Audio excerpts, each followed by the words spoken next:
Welcome to Iconically Iconic. Hello, babes. Welcome back to the channel. If you are new, welcome. So in today's video, I'll be recapping both episode 22 of season 4 and episode 1 of season 5 with Miss Rory and Dean's affair, because the way season 4 ends off is not enough to just talk about that one episode on its own. So let's get into it. Now, if you haven't watched Gilmore Girls, which I'm not sure why by now, and this will be a spoiler for you. However, the show is over 20 years old. There will be a lot of spoilers in this video, but let's get into this. So the episode opens up with Rory being home for the summer and Lorelai getting ready for her test run of the Dragonfly Inn. Michelle is giving Lorelai strife as he always does. Michelle gets on my nerves sometimes because why are you constantly complaining? I did. Okay, so I did that. I invited two of my friends and I put them in room 4. And now room 4 is taken with my friends as you suggested, okay? Papa and Chin Chin cannot come to the test run. Why not? Because they are dogs, Michelle. They cannot stay home by themselves. They get lonely and then they eat expensive Italian things. And get yourself a chow sitter because room 4 is for human beings only. I don't even understand how he got a job regarding customer service, but anyways, I love watching Lorelai work. She's always accommodating, organized, and has incredible customer service skills. And she doesn't feel as though she's above getting her hands dirty or solving the smallest problems just because she's the owner. Fast forward to the next scene, Rory is telling Lane how Jess showed up to her dorm to profess his feelings for her, and while I agree with her being upset with Jess because of how he treated her, her going into this spiel about how Dean was such a good boyfriend and she didn't have to wonder with Dean is so damn annoying. You know, when I was with Dean, I always knew that no matter what happened, he would be there.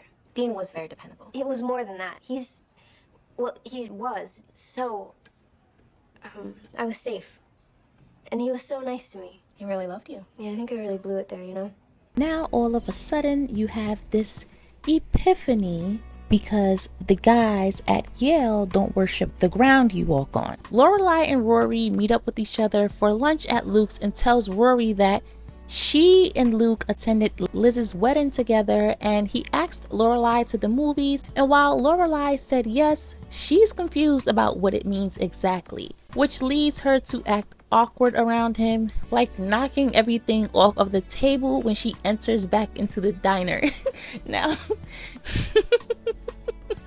I don't know why, but it always makes me laugh when she knocks the things off of the table and they just go flying. Is everything okay? Yes.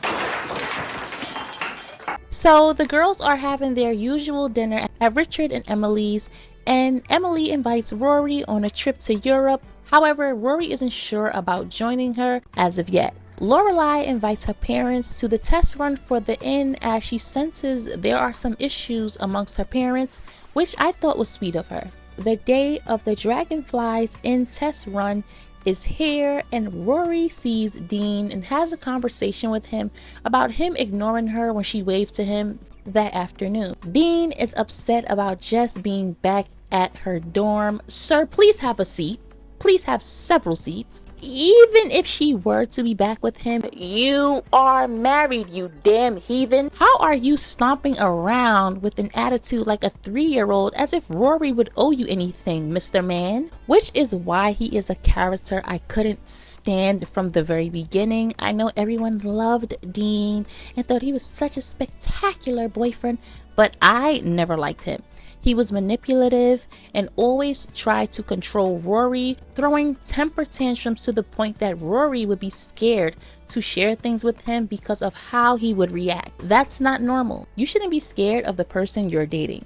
He would fly off the handle for any and every little thing, and it has nothing to do with age. I believe he saw his father act in this manner, and it's where he picked it up from. Rory also knows that he is married and the two begin to almost kiss. Oh, Rory, I just can't with Rory and Dean, especially Rory. This is before he even tells her about his non-existent conversation and issues with Lindsay. So you were willing to go and smooch and pucker up your lips and give full mouth to this man, knowing he's married? Oh, the morals are in the garbage can, the dumpster, and far away. Jason pops back up to the dragonfly to proclaim his love for Lorelai and get her back.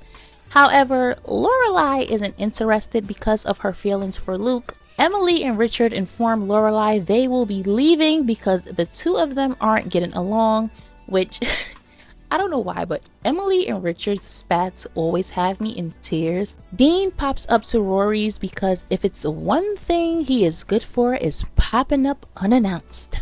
Like he did when she was home alone, when they were dating, and even when she told him she wanted the night alone, he insisted on coming over. And I think it's because he secretly wanted to sleep with her back then as well. Anyways, Dean begins to speak about how if Tom didn't come in, then something would have taken place between both he and Rory. However, Rory reminds him of Lindsay, as she should have, because again, you are married, and advises that he and Lindsay should get marriage counseling and that the first 2 years are hard, which I agree with. But Dean is so manipulative and plays on the emotions of Rory, and Rory is hesitant at first. However, Dean is persistent, and the two do what they do. Back at the Dragonfly, Jason tells Luke he and Lorelai are dating.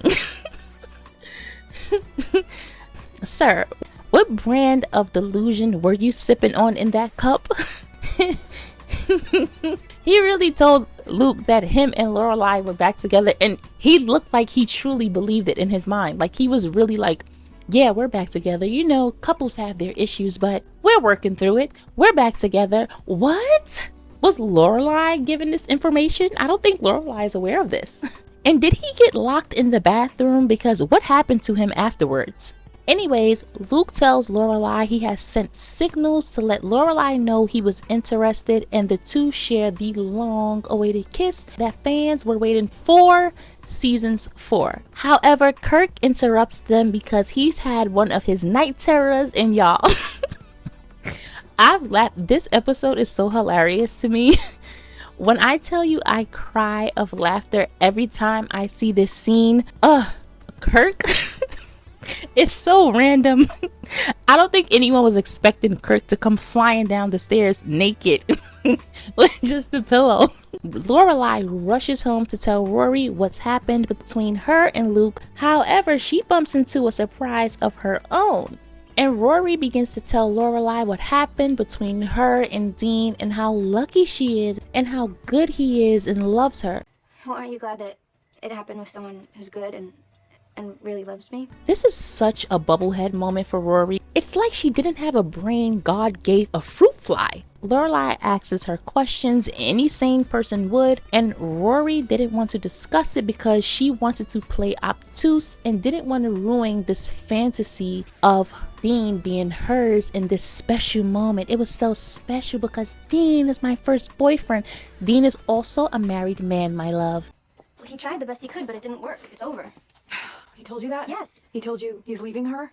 Well, He told you he's moving out. They're getting divorced. He's got a lawyer. They've divided up the Monster Truck season tickets. we didn't get around to discussing everything. You didn't get around to discussing everything? It was a crazy night. You, of all people, the girl who thinks everything through, the list maker, you didn't bother to discuss those things before jumping into bed with a married guy? Calling Dean her Dean. Girl, that man is not your property. He's not a married guy. He's Dean, my Dean. He's not your Dean. He's Lindsay's Dean. You're the other woman. And this is the fault of her mother and grandparents. You know, Rory comes from a long line of spoiled, entitled women, okay? Her mother, grandmother, and I'm pretty sure her ancestors. But this is partly the fault of her mother and grandparents because they constantly made her feel as if she mattered above everyone else and believes that she has ownership over Dean because she was a spoiled, self-righteous brat who felt as if the feelings of others don't matter and only hers did.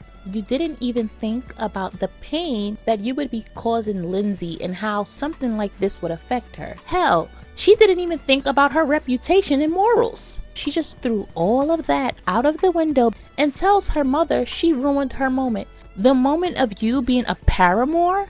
The moment of you laying it low and spreading it wide in an effort to feel special and to boost your ego of feeling like you're above Lindsay because you had him first, or to have his wife answer the phone and have you crying in the grass. Then has the nerve to push her mother away.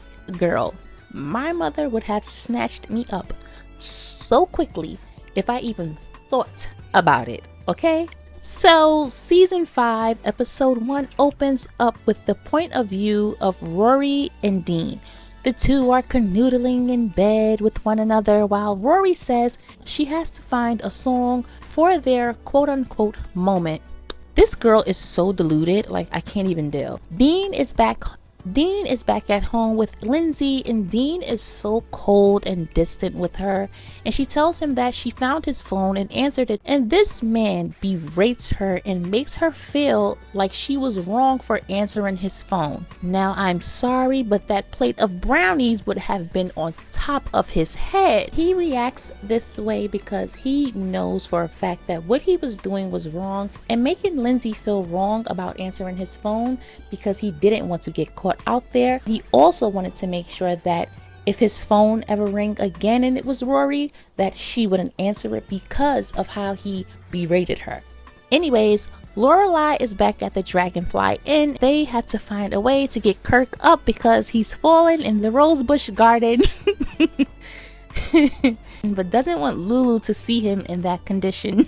Kirk is hilarious, however, he did get on my last nerves sometimes because he acted like a 5-year-old and he was a grown man. Suki finds out that Luke and Lorelai kissed and she's ecstatic because she's wanted to see the two together for the longest. Rory calls Dean. This girl just doesn't give up. I mean, are you not tired? She meets up with Dean and decides to sleep with him one more time because the first time wasn't enough. In the next scene, we get Rory telling Lane what happened between the two of them. And I may be in the minority with this, but I didn't like Lane's character at all. She was annoying and was a pick-me just like Rory, calling women sluts who didn't act the way she did. Like those girls who came into Luke's diner and because she had a crush on Zach, she took it out on the girls. Her character just always annoys me. Anyways, Rory is going on about how she and Dean slept together and Lane is there smiling and all googly-eyed as if he is not a married man. What kind of friend are you that you won't put her in her place? Telling Rory that they both love each other as if it excuses their scandalous actions. Lane's reaction really irritated me because she lived vicariously through Rory, and she was another one who put Rory instead of you telling your friend that her behavior is unacceptable, even when Rory tells her to be honest with her. Luke and Lorelai finally get to have a conversation about their kiss and what it means for them, which I love Luke and Lorelai together. It's one of my favorite relationships on the show. I just feel like the both of them got each other and they just meshed really well together. Emily shows up for the lunch that Lorelai completely forgot about because Emily ran off and was upset about Lorelai setting her and Richard up in a room for just the two of them, and I hate the way she constantly gaslights Lorelai.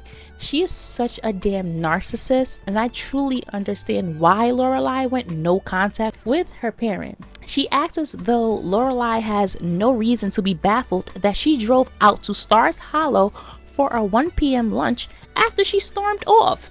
Most people would assume the dinner or lunch is off after you left the way you did. She is just so emotionally abusive and calculating. Ugh, she irritated me. The girls have lunch and Rory is there pouting like a petulant child, still upset because her mother told her what she did was wrong, because Rory always feels as though she is above reproach. Emily tells Lorelai and Rory she's separating from Richard and that she'll still be going to Europe for the summer, and extends an invitation to Rory once again. However, this time Lorelai jumps in to tell Emily Rory doesn't have any plans for the summer. Now, While I agree with Lorelai's stance on Rory doing what she did with Dean, I thought she was completely out of line to volunteer Rory to go with her grandmother, knowing that Rory wouldn't say no. She used it as a form of controlling Rory because she believed it would keep Rory away from Dean, and then gets upset when Rory says she'll go. Like, I don't understand it. And this episode ends with Emily and Rory leaving for Europe, and Rory still being upset with Lorelai, which I can understand her being upset for being pushed into something she didn't want to do.